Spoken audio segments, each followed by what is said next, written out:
Assalamualaikum warahmatullahi wabarakatuh. Pada video kali ini saya akan menjelaskan laporan praktikum survei pemetaan seperti biasa. Pada kali ini praktikumnya mengenai mengukur luas tanah menggunakan metode polar. Adapun hari atau tanggal pelaksanaan praktikum ini pada Jumat 11 November 2022 dengan cuaca yang cerah dan panas, dan berlokasi praktikum di lapangan depan gedung Rektorat Universitas Negeri Padang. Adapun kelompok kami yaitu Al-Hafiz Syahrul Eka Siregar, lalu ada Andi Revaldo, Muhammad Rofi, Nur Azizah Al-Ghazali, Rahmat Al-Ghazi, dan saya sendiri Firjal Kafinra Khairul Aryazaldi. Adapun tujuan praktikum yaitu mampu mengukur luas suatu daerah secara sederhana, kemudian mampu menentukan panjang, arah, dan posisi dari suatu garis yang terdapat di permukaan bumi yang merupakan batas dari suatu area tertentu. Kemudian mampu menggunakan alat-alat survei pemetaan. Lanjut ke teori dasar. Jadi cara polar adalah metode yang membutuhkan sudut dan jarak sebagai data untuk menentukan koordinat suatu titik sudut.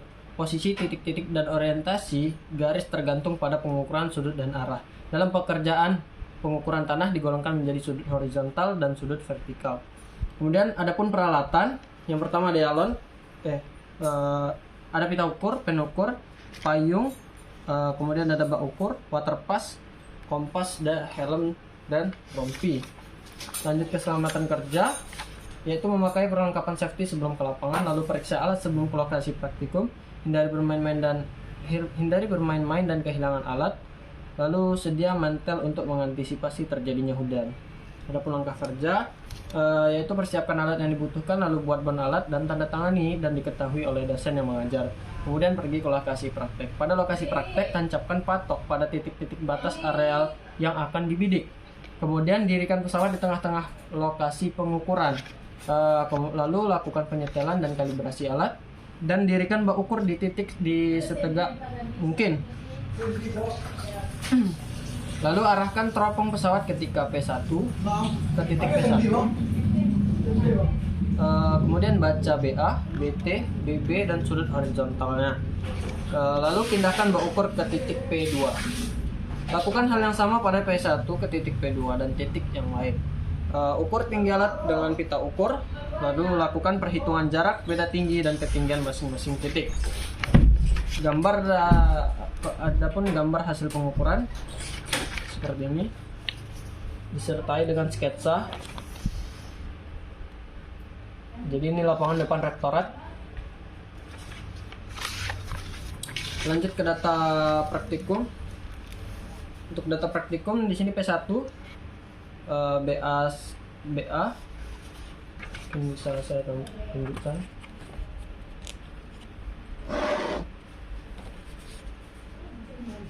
Dengan inti yaitu beda tinggi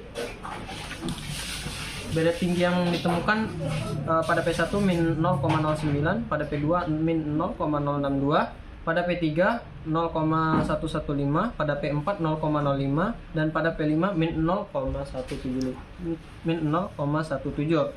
Kemudian pada analisis data didapatlah XP1 pada P1. XP1-nya yaitu 132,6, pada YP1 140,4, pada ZP1 itu 28,91, dan seterusnya mungkin akan saya tampilkan. Lalu untuk mencari luas ini juga akan saya tampilkan dengan hasil di sini yaitu 293,65 yang kami dapat.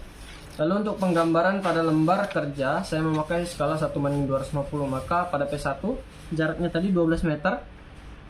Jadi di sini P1 didapatkan 4,8 cm pada peta, kemudian P2 5,8 cm pada peta, lalu pada P3 4,4 cm pada peta, dan P4 itu 4 cm pada peta. Lalu juga ada P5 itu 4,4 cm pada peta. Jadi kesimpulan yang dapat kami ambil adalah dalam mengukur luas tanah dapat dilakukan dengan berbagai cara. Salah satunya dengan metode polar, yaitu dengan cara pesawat atau water pass berada di pertengahan titik-titik yang akan diukur tanpa berpindah, dan hanya bak ukur yang berpindah. Adapun saran, yang bertanggung jawab dengan alat yang pinjam, lalu teliti dalam pengukuran untuk hasil yang akurat. Mungkin dari itu saja yang dapat saya sampaikan. Kurang lebihnya mohon maaf. Wassalamualaikum warahmatullahi wabarakatuh.